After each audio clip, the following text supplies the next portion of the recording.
এই ব্যাপারে আমি আসলে কিছু জানি না। হেলসের বিষয়টা আমার মনে হয় না যে ওর আসার কোনো সম্ভাবনা আছে। যে প্রফেশনাল প্লেয়ার হিসেবে বাইরে যাই হোক, আমাদের মাঠে নিজেদেরকে ঠিক রাখাটা খুব ইম্পর্টেন্ট। রাইট প্রসেসে মেনটেন করাটা খুব ইম্পর্টেন্ট। আমি বলবো যে মাঠের বাইরে তো ডেফিনেটলি অনেক ঘটনা ঘটছে। অ্যাট দ্য সেম টাইম আমরা ভালো ক্রিকেট খেলছি না, টু বি অনেস্ট। আমাদের যদি বোলিং দেখেন, অনেক বেশি এক্সপেন্সিভ হয়ে যাচ্ছি। ব্যাটিংয়ে গেলে আর্লি অনেক উইকেট লুজ করে ফেলছি। টি-20 তো শর্টার ফরম্যাটের খেলা, এটা আপনি ছোটোখাটো মিস্টেক করলে পারে এটা অনেক বড় হয়ে যায় দিন শেষে রেজাল্টের ক্ষেত্রে। তো ব্লেমটা অবশ্যই আমাদের যারা আমরা মাঠে খেলছি তাদেরকেই নিতে হবে।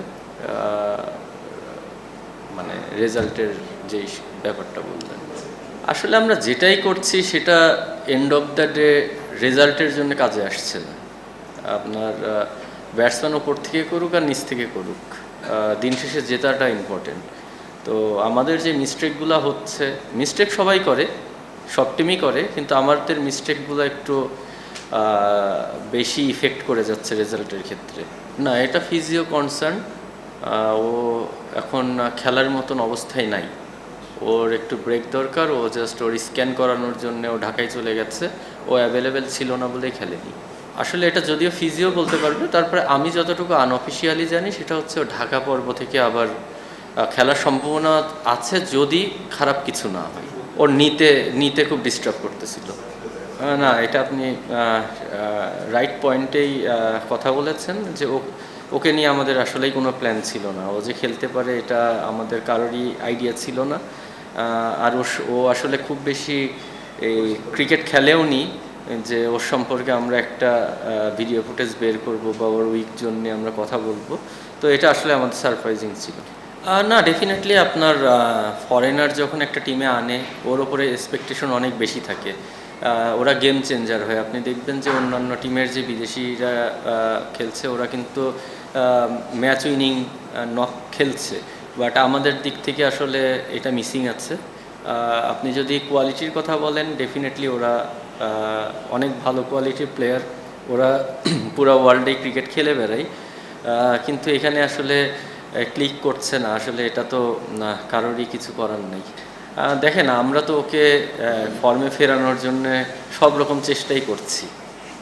ওকে আমরা একটা ম্যাচ ব্রেক দিয়ে ওর মেন্টাল হেলথ ঠিক করে আনার জন্য চেষ্টা করেছি। তারপরে আবার ম্যাচে ফিরেছে। এখন আসলে পারফর্ম তো আসলে বলে কেউ করতে পারবে না, বাট ও যে চেষ্টা করছে না তা না, ও সর্বোচ্চ চেষ্টা করছে। সামনে ওয়ার্ল্ড কাপ, ডেফিনেটলি ওর এখান থেকে ভালো খেলে কনফিডেন্সটা নিয়ে ওয়ার্ল্ড কাপে গেলে ওর জন্য অনেক ভালো হবে, দেশের জন্য অনেক ভালো হবে। এখন আমরা শুধু সাপোর্ট করতে পারি, বাট রান তো ওকেই করতে হবে। আমি শুধু এতটুকু বলতে পারি, ও ডিস্টার্ব। কারণ ওদের একটা সারা ওয়ার্ল্ডে ক্রিকেট খেলে বেড়ায়, আইপিএল খেলে, ওদের একটা হিউজ রেপুটেশন আছে। তো এটাকে ও আসলে খুব সিরিয়াসলি নিয়েছে, এবং ও খুব ডিস্টার্ব হয়ে আছে এখন। দেখেন, ওর ডিস্টার্বিংয়ের কারণে আমার টিমও তো ইফেক্ট করছে। ও মেন্টালি যদি ভালো না থাকে, আলটিমেটলি আমার ঢাকা টিম সাফার করবে।